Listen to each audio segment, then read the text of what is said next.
Стоматолозите во бели мантили на протест пред комората бараат оставка од претседателот Маријан Денковски. Го обвинуваа за самоволија, незаконски казни, финансиски неправилности и притисоци. Велат дека комората не ги почитува судските одлуки, а трошоците во постапките паѓаат на товар на стоматолозите. Очекуваат министерот за здравство итно да реагира и да стави крај на хаосот во комората.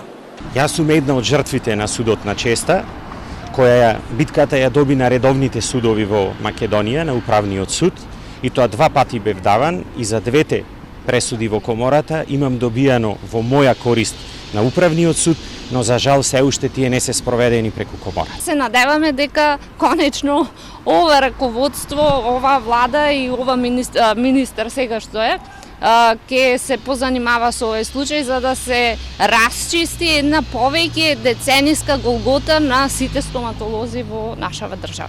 Сигурно и цврсто застанувам за овие колеги над кои што им е нанесена голема неправда и сметам дека комората како едно тело кое што сите знаеме е формирано да ги штити нивните интереси и е чист преседан да ги прогонува своите членови.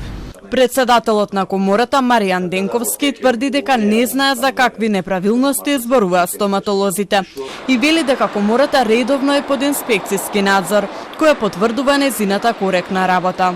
Некои од нив работат спротивно на законите во државата кај што живееме, спротивно на Законот за здравствена заштита и на актите на комората.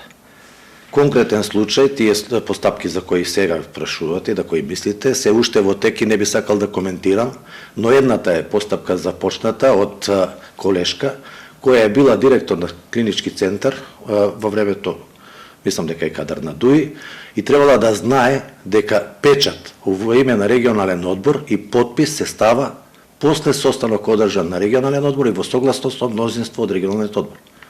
Колешката дали не знаела, дали си дозволила таков луксус да тоа го направи, донела одлука сама, без консултација на другите членови на регионалниот одбор, тоа е согласно законите, надкоморските закони казниво, а постапката уште се води кај нас. Стоматолозите порачаат дека нема да се откажат се додека не се решат проблемите во комората.